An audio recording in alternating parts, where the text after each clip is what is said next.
জয়গুরু বন্ধুরা, আমার channel beauty kitchen আপনাদের সবাইকে স্বাগত। আজকে আমি আপনাদের রান্না করে দেখাবো কাঁকড়া মাছ। এখানে দেখুন, কাঁকড়াগুলো ছোট ছোটই পেয়েছে সাইজের,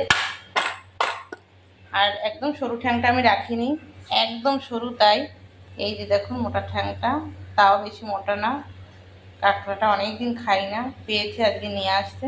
তো এবার আমি সুন্দর করে কেটে বেছে নিয়েছি, লবণ হলুদ মাখিয়েছি।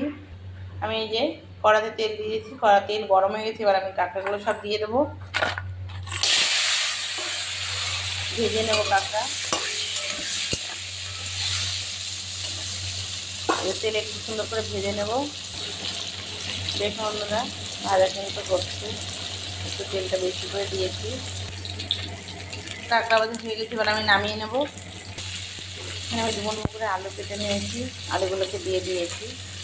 আমার এই কাঁকড়া মাছের যে তেলটা ছিল ভাজা, সেই তেলের ভিতরে আমি আলুটাকে একটু ভেজে নেব। কাঁকড়ার ভিতরে আলুটাকে দিয়ে দেবো। এই কাঁকড়া মাছের যে উপকরণ দেবো সেগুলো হচ্ছে জিরে বাটা, লঙ্কা বাটা। আমি একসঙ্গে জিরে আর লঙ্কা শিলে বেটে নিয়েছি, আর একটু ভালো জিরে বেটে দিয়ে দেবো। নিয়েছি, ভাজাটাকে তাওয়াতে ভেজে নিয়েছি। এই যে দেখুন, এই যে ভেজে রেখেছি, এবার আমি বেটে নেব। আলুগুলো ভাজা হয়ে গেছে। আমি এই আলুর ভিতরে কাঁকড়া দিয়ে একবারে আমি লবণ হলুদ দিয়ে জল দিয়ে দেবো। আমি আলু ভাজা হয়ে গেছে, এবার দিয়েছি সেই কাঁকড়াগুলো। এবার নেড়ে চেড়ে আমি জল দিয়ে দেবো। আমি এবার দিয়ে দিচ্ছি জল। কাঁকড়া কিন্তু বেশি ঝোল রাখবো না, আর একটু জল দেব, আলুটা তো সেদ্ধ হবে।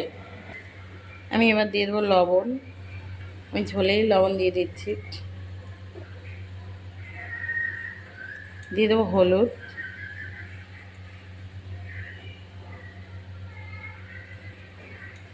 এবার একটু নেড়ে চেড়ে, এবার ঝোল যে জাল হবে, টকবা ফুটবে, আমি দিয়ে দেবো মশলাটা, বাটা মশলাটা।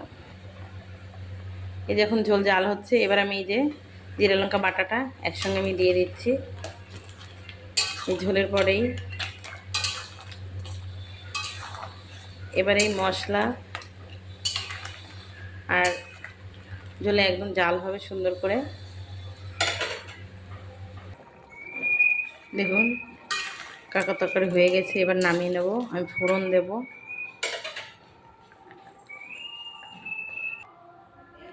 কড়া দিয়ে বসিয়ে দিয়েছি, আমি এবার কড়াতে এবার তেল দিয়ে দেবো। কড়াতে তেল দিয়ে দিয়েছি, তেল আমার গরম হয়ে গেছে। এবার জিরে তেজপাতা ফোড়ন দিয়ে দেবো। দিয়ে দেবো তেজপাতা একটা, দিয়ে দেবো জিরে। একটু লাল হবে, আমি তরকারি ঢেলে দেবো। আমি তরকারি ঢেলে দিচ্ছি।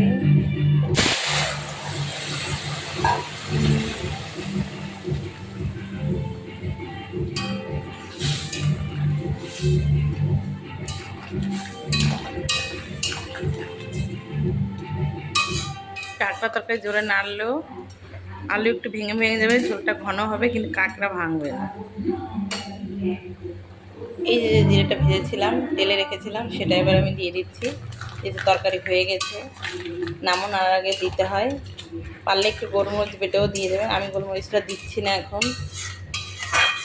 কাঁকড়াতে নামানোর আগে একটু গোলমরিচ বাটা দিলে খুব সুন্দর হয়, চলজিয়াল চলজিয়াল গন্ধটা আসে। তরকারি হয়ে গেছে, এবার আমি নামিয়ে নেব। হয়ে গেছে, নামিয়ে নিচ্ছি। এই দেখুন কি সুন্দর হয়েছে। এবার কিন্তু কাঁকড়া তরকারি আপনারা খেয়ে অবশ্যই কমেন্ট করে আমাকে জানাবেন খেতে কেমন লাগে। খেতে ভীষণ ভালো লাগবে, একবার করে এভাবে খেয়ে দেখবেন জিরা লঙ্কা বাটা দিয়ে।